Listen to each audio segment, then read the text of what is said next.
بسم اللہ الرحمن الرحیم۔ السلام علیکم۔ تنجوا ہاؤس بائی سائمہ اکرم۔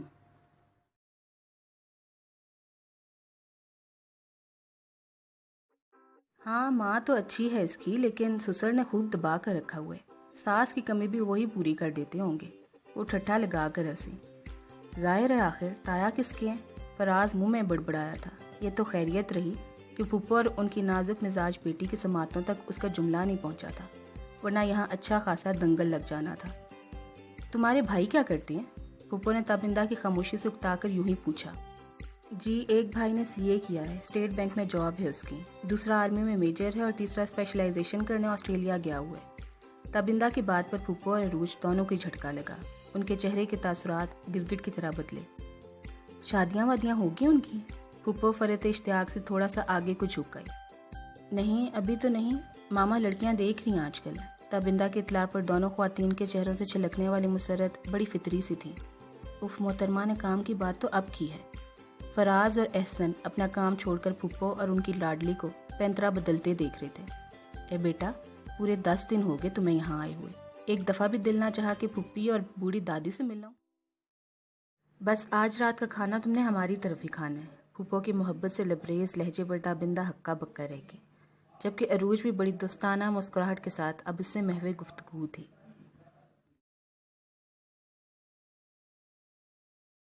میں اکیلے کیسے ان کی طرف جاؤں؟ میں تو کبھی ان کے گھر نہیں گئی۔ شام 7 بجے اس پر گھبراہٹ طاری ہوگی۔ معروف اپنے ماموں کے گھر گئی ہوئی تھی، جبکہ دعا اور انم نے ساتھ جانے سے صاف انکار کر دیا تھا۔ بھئی اب کوئی تو چلا جائے تابندہ کے ساتھ، زبیدہ بیگم نے اس کے ہراساں چہرے کو دیکھ کر ہمدردی سے کہا۔ کیوں؟ وہ کون سا کوئی بھوت بنگلہ ہے جہاں ڈاکٹرنی صاحبہ اکیلے نہیں جا سکتی؟ مہروز نے کچن سے جھانکتے ہوئے لقمہ دیا۔ کسی بھوت بنگلے سے کم بھی نہیں ہے، دعا نے بیزاری سے منہ کھول کر جمائی لی۔ ایسا کرو دعا بیٹا، تم چلی جاؤ بہن کے ساتھ۔ زبیدہ بیگم کی بات پر دعا کو جھٹکا لگا اور ساری سستی بھگ کر کے اڑ گئی۔ کیسی باتیں کرتی ہیں امی؟ وہ تڑپ کر بولی۔ یاد نہیں پھپھو بطور خاص میری طرف منہ کر کے کہہ کے گئی تھی کہ رات تابندہ کے ڈنر ہماری طرف ہے۔ اب اس کا مطلب یہی ہوا نا کہ باقی لوگ سکون کریں اور منہ اٹھا کے آنے کی زحمت نہ کریں؟ دعا کو شدید غصہ آیا۔ چلو انہوں نے تمہاری طرف منہ کر کے کہا تھا نا، تم بیجی اور عروج کی طرف منہ کر کے بیٹھ جانا، پھپھو کی طرف متھا ہی نہ کرنا۔ ایسے نے کچن میں کھڑے کھڑے گفتگو میں حصہ لیا۔ ان کو متھا دینا ویسے بھی آپ ہی کا کام ہے، میرے جیسوں کی تو وہ چٹنی بنا کر کھا جائیں۔ دعا کے انداز میں جھنجھلاہٹ تھی۔ جانے تو بیٹا، اب ایسی بھی کوئی ایمرجنسی نہیں نافذ کر رکھی انہوں نے۔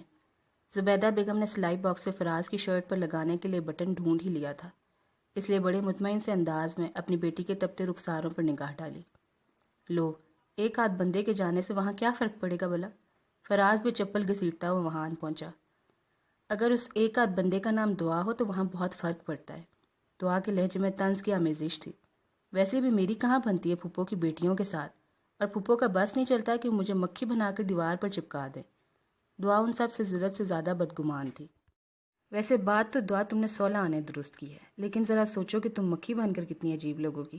مہروز جو کچن میں احسن کے ساتھ کافی بناتے ہوئے اس بحث کو سن رہا تھا، اس نے بھی شرارت سے لقمہ دیا۔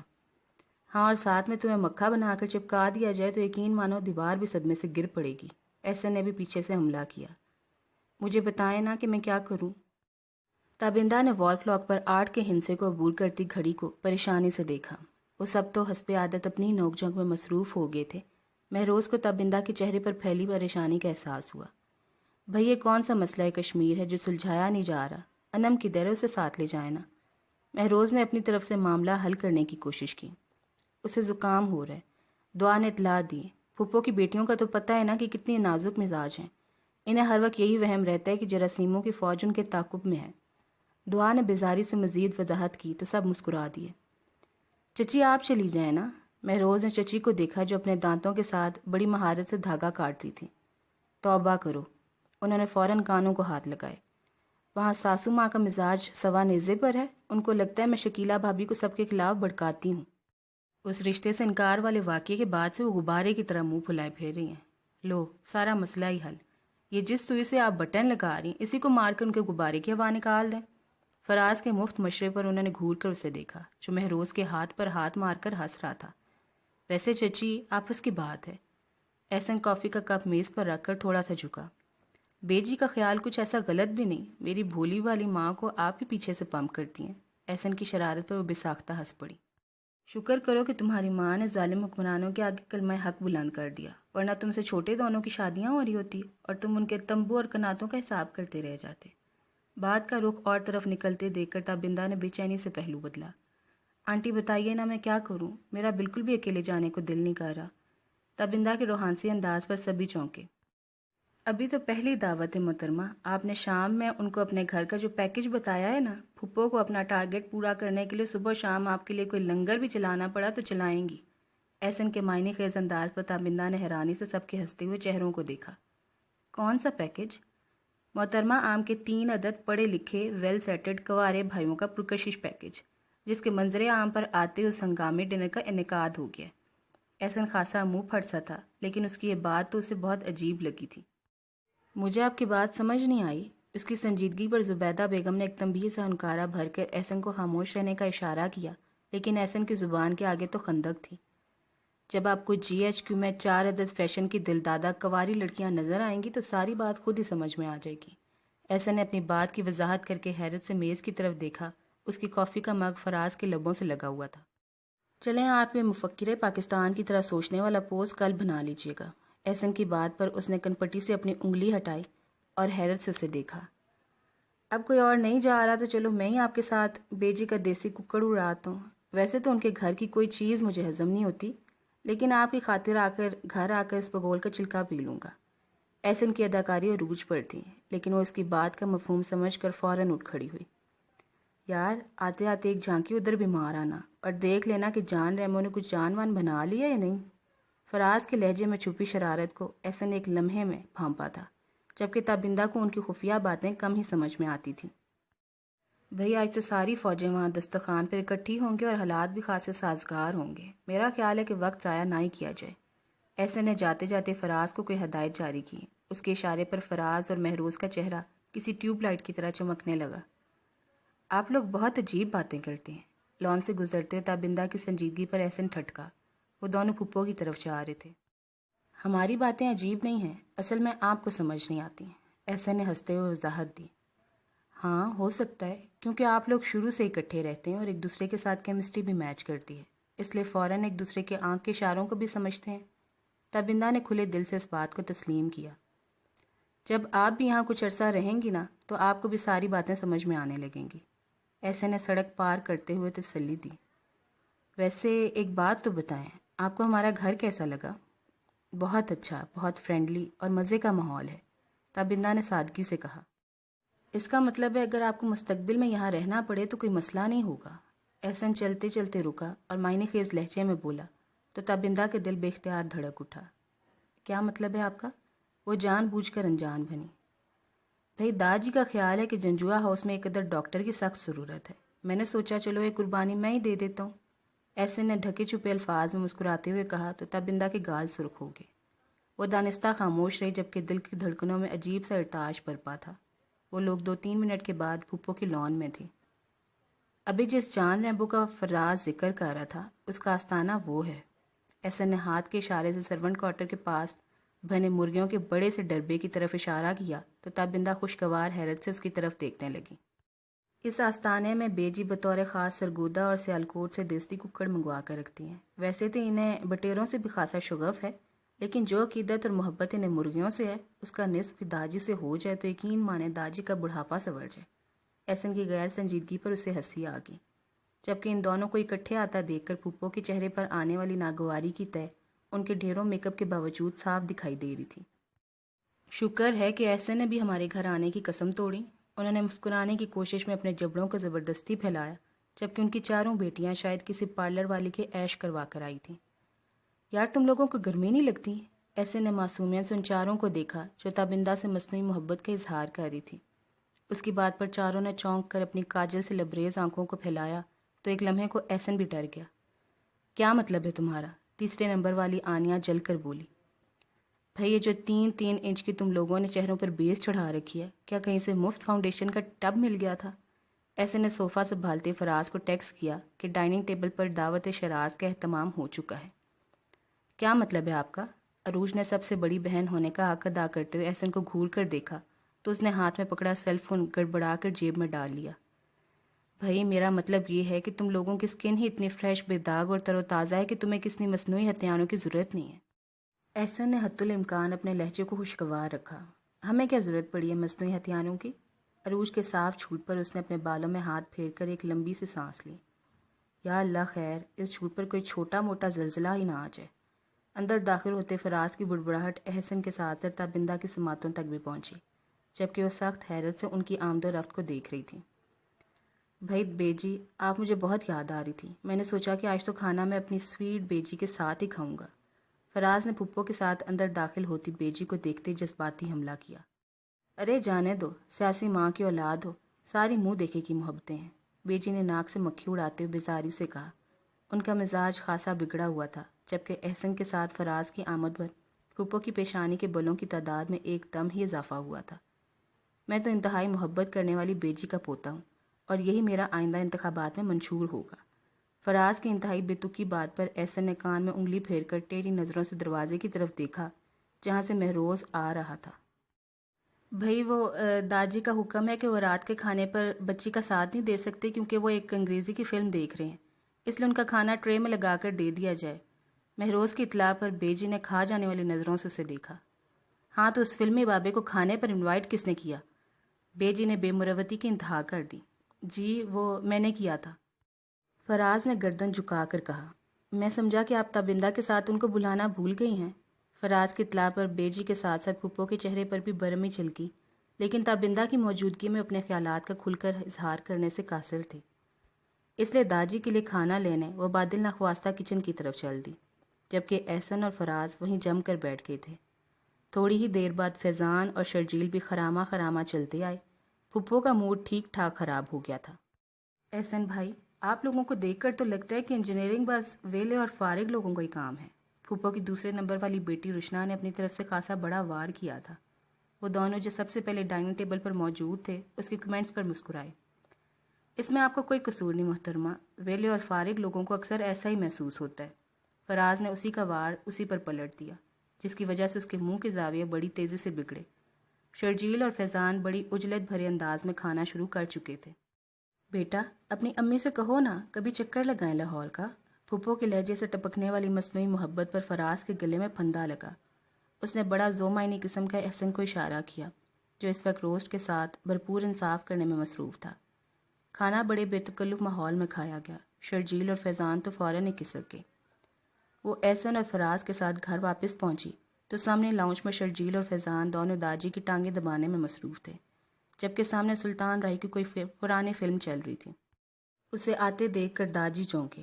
رات کو سونے سے پہلے کارمینا کوئی چورن کھا لینا، تمہاری پھپھی کا بنا ہوا کھانا کسی کسی کو ہی ہضم ہوتا ہے۔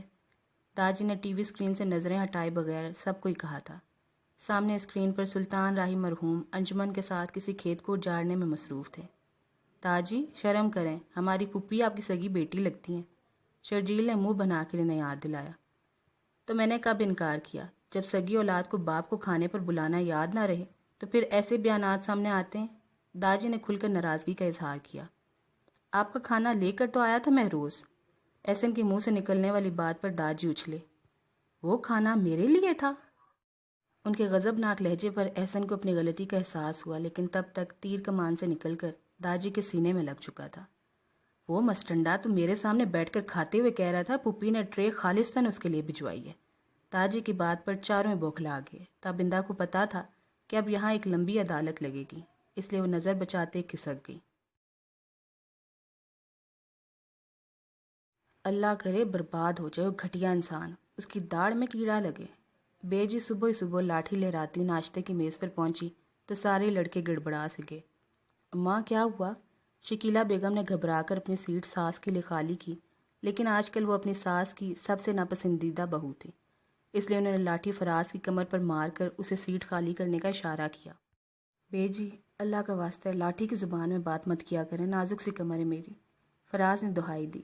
ایسے ہی تو ہم اسے تیلا نہیں کہتے۔ احسن شرارت سے بڑبڑایا۔ تابندہ نے حیرت سے دادی کو دیکھا۔ سوجا محترمہ ہوا کیا ہے آخر؟ کچھ تو پتہ چلے۔ اسی افراتفری میں داجی نے اپنی ڈبل روٹی پر جیم لگا لیا۔ شوگر کی وجہ سے ان کی بہویں چیک اینڈ بیلنس کا نظام خاصا سخت رکھتی تھی۔ اس وقت سب کی توجہ بیجی کی طرف تھی۔ ہائے ہائے، میرا شیر جوان مستانہ ککڑ رات سے غائب ہے، اللہ جانے کس مردود نے اغوا کر لیا۔ بیجی نے رنجیدہ لہجے میں اطلاع دی تو سبھی لڑکوں نے بے چینی سے پہلو بدلا۔ کیا وہ جان ریمبو؟ ایسن نے مصنوعی صدمے سے کہا۔ پہنچی وہیں پہ خاک جہاں کا خمیر تھا۔ مہروز کی شوخی اس وقت تابندہ کو فوراً ہی سمجھ آئی۔ ان سب کی نظروں سے ٹپکتی شرارت سے اسے شک ہوا کہ اس واردات کے پیچھے کس کا ہاتھ ہو سکتا ہے۔ سبھی بہویں اپنی ساس سے جان ریمبو کا افسوس کرنے میں مصروف ہو گئی۔ رات کو دیسی ککڑ کے تکے بنائے جائیں گے، آپ کو خصوصی دعوت ہے۔ وہ ہاسپٹل کے لیے نکل رہی تھی جب ایسن نے اس کے پاس آ کر رازدارانہ انداز میں اطلاع دی تھی۔ اس کا مطلب ہے؟ تابندہ نے حیرت سے بات ادھوری چھوڑ دی۔ جی، اس کا وہی مطلب ہے جو آپ کو سمجھ آیا ہے، ایسن کھل کر مسکرایا۔ یہ خفیہ مشن رات داجی کی سرکردگی میں سر انجام پایا تھا۔ اس وقت بیجی کا مرحوم مرغا اوپر والے کچن کے فریج میں آرام فرما رہا ہے۔ ایسن نے اپنے بوٹ کے تسمے باندھتے ہوئے مزید اس کی معلومات میں اضافہ کیا۔ او مائی گاڈ! تابندہ کا اندازہ درست تھا۔ اس نے حیرت سے داجی کی طرف دیکھا جو اس وقت انتہائی معصوم شکل بنائے بیجی کو تسلی دینے کا فریضہ سر انجام دے رہے تھے۔ بہت تیز ہیں آپ لوگ، تابندہ باہر نکلتے ہوئے بولی۔ اپنی بقا کی جنگ لڑنے کے لیے ہر انسان کو تیز ہی ہونا پڑتا ہے۔ ایسن گاڑی کے پاس پہنچ کر سنجیدگی سے بولا۔ ویسے یہ ہے بہت غلط بات ہے، تابندہ گاڑی میں بیٹھتے ہوئے بولی۔ بھائی داجی کا بہت دل کہہ رہا تھا اور ان کے لیے تو ہم سب کزنز چاند کی بازی لگانے کو بھی تیار ہوتے ہیں۔ ایسن کے لہجے میں داجی کے لیے چھپی محبت تابندہ کو اچھی لگی، اور اس کا ثبوت تو آنے والے چند دنوں میں ہی ہو گیا تھا جب اگلے اتوار رات 2 بجے کسی نے اس کے کمرے کا دروازہ زور زور سے بجایا۔ داجی کی طبیعت خراب ہے، آپ کو بابا بلا رہے ہیں۔ ایسن کے چہرے کی سنجیدگی سے وہ پریشان ہوئی۔ اگلے 1 گھنٹے میں داجی پرائیویٹ ہاسپٹل کے ICU میں زندگی اور موت کی کشمکش کا شکار تھے۔ ان لمحات میں تابندہ نے ان سب کے ہراساں چہروں کے پیچھے چھپی داجی کی محبت کو بڑے دل سے محسوس کیا۔ اسے حقیقتاً داجی پر رشک آیا تھا۔ وہ ٹھیک تو ہو جائیں گے نا؟ ایسن کی آنکھوں میں نمی لہرا رہی تھی۔ انشاءاللہ، تابندہ نے خلوص دل سے کہا۔ ان کو کچھ ہوگا تو نہیں نا؟ فراز کے لہجے میں تشویش تھی۔ کیا ہو گیا آپ لوگوں کو؟ حوصلہ کریں۔ تابندہ سبھی کو حوصلہ دیتی پھر رہی تھی۔ داجی کی حالت خطرے سے باہر آ گئی تھی اور یہ سب ان کی دعاؤں کا کرشمہ تھا۔ انم، دعا اور معروف سورہ یاسین پکڑے بیٹھی تھی جبکہ سبھی لڑکے ان کے کمرے میں ڈیرے ڈالے ہوئے تھے۔ ڈاکٹرز کی گھوریاں، نرسوں کی بڑبڑاہٹ کا بھی ان پر کوئی اثر نہیں ہو رہا تھا۔ ابا جی بس اٹھیں، گھر چلیں، سارا گھر ہی ویران لگ رہا ہے۔ داجی کی بفیں الگ بوکھلائی ہوئی تھی۔ لو ایویں گھر چل پڑوں، ابھی تو خدمت کروانے کا موقع ملا ہے۔ داجی کی نکاحت زدہ آواز میں اب بھی دم خم باقی تھا۔ کرامت اللہ بڈھے ہو گئے لیکن تمہارے چونچلے ختم نہیں ہو رہے۔ بیجی اپنے سفید چکن کے سوٹ کے ساتھ آن پہنچی۔ ڈاکٹرز نے بتایا کہ تمہاری بد پرہیزی کی وجہ سے یہ سب ہوا ہے، انہوں نے ناگواری سے کہا۔ جبکہ میرا خیال ہے کہ یہ سب جان ریمبو کی کارستانی ہے۔ وہی داجی کو ہضم نہیں ہوا۔ فراز کی زبان بڑے غلط موقع پر پھسلی۔ یہ جان ریمبو کون ہے؟ بیجی نے اپنی زنجیر والی اینک سر سے اتار کر آنکھوں پر لگائی اور فراز کو غور سے دیکھا جو اب بوکھلایا ہوا لگ رہا تھا۔ یہ منحوس ایک دفعہ پھر داجی کو ہارٹ اٹیک کروائے گا، ایسے نے شرجیل کے کان میں سرگوشی کی۔ بیجی وہ PTV کے ڈرامے گیسٹ ہاؤس میں جان ریمبو نہیں آتا تھا، اس کی بات کر رہے فراز۔ مہروز نے بات سنبھالنے کی کوشش کی۔ لو اس کا یہاں کیا ذکر بلا؟ بیجی نے ناک چڑھائی۔ تابندہ نے دلچسپی سے ان چاروں کو دیکھا جو اس وقت حواس باختہ کھڑے تھے۔ بیجی جس رات داجی کو ہارٹ اٹیک ہوا اس رات وہ یہی ڈرامہ دیکھ رہے تھے۔ تابندہ نے ان سب کی مشکل آسان کر دی۔ یا اللہ تیرا شکر۔ سب نے پرسکون سانس لی اور شکر گزار نگاہوں سے تابندہ کی طرف دیکھا جو داجی کا BP چیک کر رہی تھی۔ آپ بھی ان کے ڈراموں میں شامل ہوگی؟ معروف نے مسکرا کر تابندہ کو ہلکی سی آواز میں چھیڑا۔ صحبت کا اثر تو ہونا ہی تھا، تابندہ نے ہنستے ہوئے جواب دیا۔ اسے سب زندہ دل شوق مزاج لوگ بہت اچھے لگتے تھے۔ اس نے تو فون کر کے اپنی والدہ کو معروف کے رشتے کے لیے بھی کہہ دیا تھا۔ ویسے تو اسے دعا بھی پسند تھی لیکن اس کا انٹرسٹ مہروز کی طرف دیکھ کر وہ خود ہی پیچھے ہٹ گئی تھی۔ پہلی دفعہ مجھے احساس ہوا کہ مجھے اپنے کسی ایک بچے کو ڈاکٹر بھی بنانا چاہیے تھا۔ داجی نے تابندہ کی امی کے سامنے اپنی خواہش کا اظہار کیا۔ تابندہ کی والدہ اپنے سسر کے ساتھ ان کی عیادت کے لیے اگلے دن ہی پہنچ گئی تھی۔ اس وقت ہاسپٹل میں وہ احسن کی والدہ شکیلہ بیگم اور والد ابرار صاحب کے ساتھ موجود تھی۔ بھئی تابندہ بھی تو تمہاری ہی بیٹی ہے۔ تابندہ کی بڑے ابا کے منہ سے نکلنے والے اس فکرے نے داجی کو حیران کیا۔ ویسے کرامت اللہ، پوتے پوتیاں تو تمہارے بڑے لائق فائق نکل آئے، مجھے اس کی امید ذرا کم ہی تھی۔